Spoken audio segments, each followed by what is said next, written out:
hygiene, pero sabi ko, I cannot accommodate dahil ang kailangan nila mga medical workers, healthcare workers, like ng surgeon.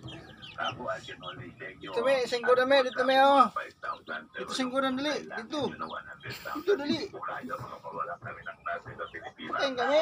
Ayun, ayun kang basong sa me. Me.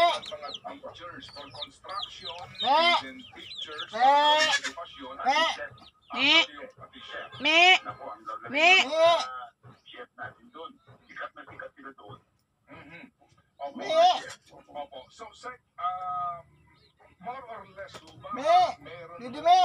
halaga ang ano nito, Dali. placement fee? Wala.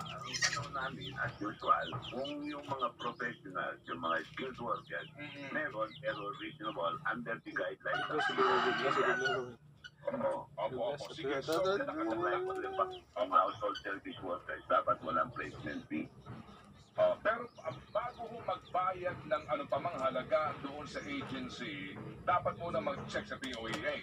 Tama ka yan, brother. So, Okay, so Cha, may tanong ka ba mula sa ating mga tagapakinig? Yes, Sec Belio, since nabanggit niyo na po yung iba't ibang lugar sa Canada kung saan nga po sila naghahanap ng mga workers, ng mga Pinoy, ano pong klaseng mga trabaho yan? Pwede ba natin isa-isahin para doon sa mga nakatutok po sa atin Yung ngayon? kanina, chef, Aside po sa mga nabanggit nyo kanina, merong medical workers na hindi nyo kaya mag-provide ng 100,000, meron pong chef, ano pa po yung ibang mga trabaho? teacher, skilled workers, gaya ng mga drivers, operators, at agricultural workers. Oo, pati mga teacher. Yan, kailangan mga chef na po.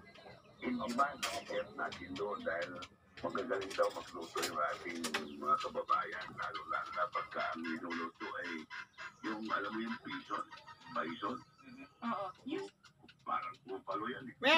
Sec Belio, kanina nabanggit nyo po, no? Pwedeng sa agency, pwedeng Me. po sa inyo, pero pag sa agency Dito, me. naman, itong mga workers Me. natin, magkano po ang babayaran nila kung sakali man?